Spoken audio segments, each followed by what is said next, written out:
Ladies and gentlemen, I'd like to talk to you today about a man called James Dyson. Ladies and gentlemen, with the economic and financial crisis that's been taking place over the last couple of years, there's been no shortage of bad news. Companies are not making money, jobs are being lost. And so I was quite pleased to see quite recently when I read an article that there's at least one company which is actually thinking about increasing its staff. That company is called Dyson International, and it wants to double its staff from 350 at the moment to 700. So who or what is this Dyson International company? Well, it's the company that was founded by the British inventor James Dyson. Now, James Dyson was the person who invented the so-called Dyson vacuum cleaner, which you may well have seen, and indeed, which you may well own. This was back in the 1990s. Mr. Dyson was fed up with the old style of vacuum cleaner. He thought its design was inefficient. The reason he thought that was that old-fashioned vacuum cleaners work on a system of filters, and those filters very easily get clogged up. When that happens, the suction power of the vacuum cleaner is lost, and they don't clean very well. Added to which, Mr. Dyson got fed up with the fact that with a traditional vacuum cleaner, you keep on having to take out the bag that collects the rubbish and replace it. So he came up with a new design for a vacuum cleaner. It doesn't have any filters, and it doesn't have any bags that you have to keep on emptying and replacing. It works on a system of centrifugal forces.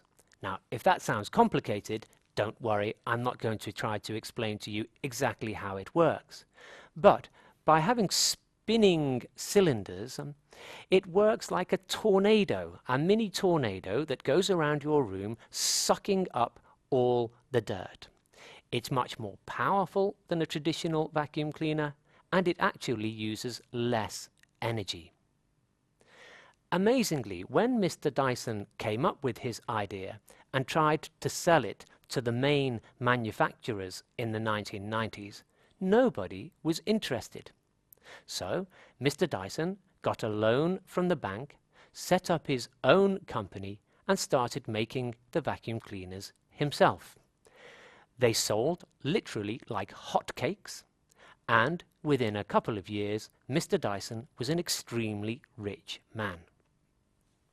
Now, Mr. Dyson has invented quite a number of other things besides his famous vacuum cleaner, and you may well have seen at least one of them if you've ever travelled to Zaventem Airport in Brussels. If you have, and you happened to go to the toilets, you probably will have used his machine to dry your hands.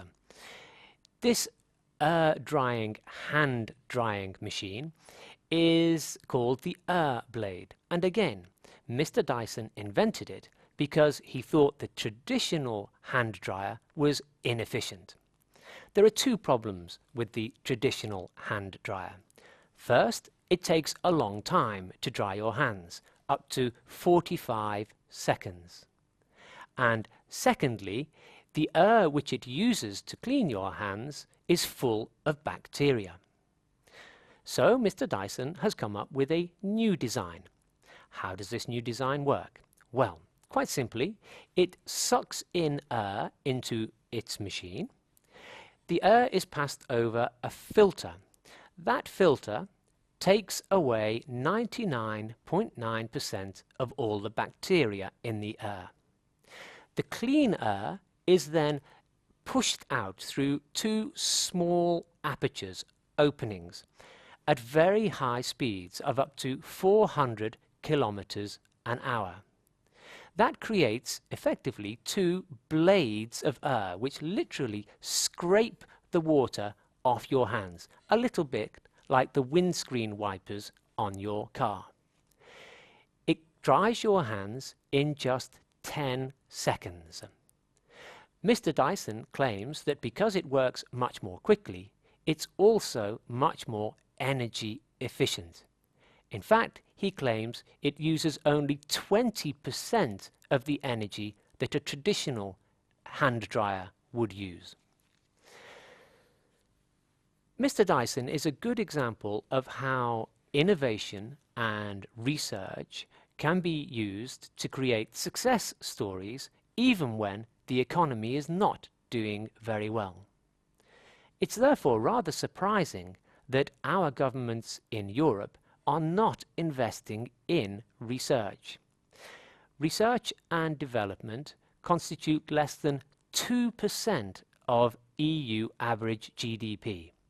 Compare that with our major rivals, the United States, where it's 2.5%, or Japan, where it's over 3%.